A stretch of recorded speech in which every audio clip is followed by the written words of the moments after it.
terceira razão para eu dizer que Daniel não deveria ter ficado desencorajado é que a vitória é conquistada pelo Senhor. Olha que interessante o que acontece nos versos 18 e 27. Observe a minha leitura. Mas os santos do Altíssimo receberão o reino e possuirão para todo sempre, de eternidade em eternidade. Depois o 27. O reino e o domínio e a majestade dos reinos debaixo de todo o céu serão dados ao povo dos santos do Altíssimo. Você percebe que nos dois versos, o povo de Deus recebe o reino.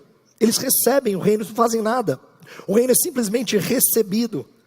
A ideia é que nós não construímos nem expandimos o reino de Deus. Nós não temos que fazer isso, isso é libertador. Quem faz isso é o próprio Senhor. Ele é quem conquista o reino e nolo concede. A reação de Daniel no final do capítulo 7 não é muito encorajadora, é meio ambígua. Fala assim que terminou o assunto, verso 28. Quanto a mim, Daniel, os meus pensamentos muito me perturbaram e meu rosto se empalideceu. Mas eu guardei essas coisas no coração. Não significa só que ele meditou, significa que ele precisou guardar isso em segredo.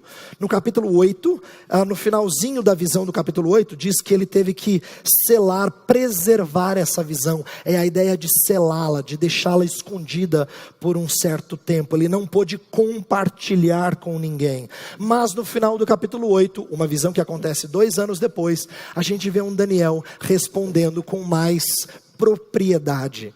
Veja por quê. 2 razões que eu acho que mostram a propriedade com a qual ele responde. Olha capítulo 8, verso 27.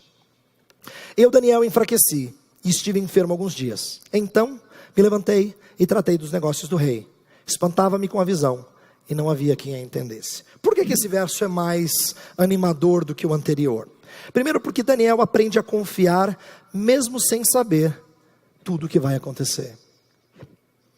Mas é interessante que aquele que tinha interpretado sonhos e sabia tantas coisas e tantos mistérios, agora ia ficar no escuro. Deus ensina para Daniel que ele deveria confiar em meio à neblina. Você já dirigiu em meio à neblina bem severa, você sabe o que eu quero dizer. A gente fica angustiado, a gente gostaria de ver mais adiante. Mas Deus não dá todo o entendimento a Daniel. Várias vezes ele fica no vácuo, como a gente fala. Ele fica sem entender algumas coisas. Mas porque Deus quer que a gente aprenda a repousar no soberano. E nós precisamos aprender a fazer isso, mesmo quando a gente não sabe tudo que vem por aí. Vou dar um exemplo de algo que tem acontecido em nosso tempo. A gente gosta tanto de saber as coisas, de prever as coisas, que quando a gente começa a enxergar a instabilidade do nosso país, muitos de nós fazem o quê? Cai fora. Sabe por quê? É melhor procurar um lugar previsível do que ficar num lugar onde eu não sei o que vai acontecer. Deus ensina para a gente que muitas vezes nós temos que continuar a dirigir mesmo sem saber o que está adiante na estrada. E eu quero que a gente seja encorajado a continuar mesmo quando a gente não tem previsibilidade.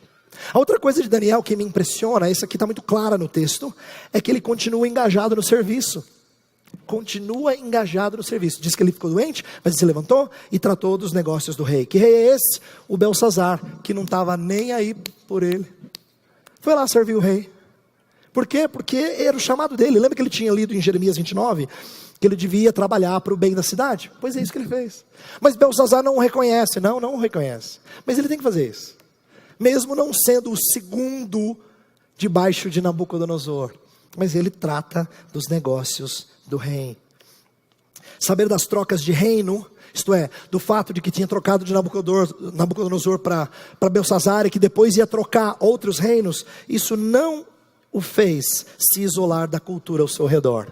Pelo contrário, ele continuou fielmente a servir a sociedade. Serviu ao Senhor enquanto servia o próximo. Então, expectativa do retorno de Jesus Cristo não nos isenta de nos ocuparmos com os negócios daqui. Pelo contrário, nos dá garantia de mudança, ainda que não nos dê garantia de mudanças permanentes aqui. Deixa eu explicar isso um pouquinho melhor. Eu quero que você entenda que Cristo nos ensina isso. Aquilo que Daniel está aprendendo aqui.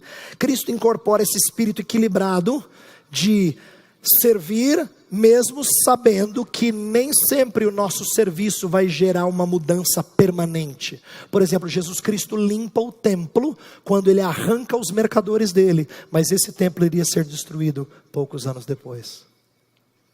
Não é interessante que Jesus Cristo traz uma lição notória de limpeza do templo, mas aquele templo ali não ficaria de pé por muito tempo. Essa expectativa do porvir não deve desmotivar o serviço presente.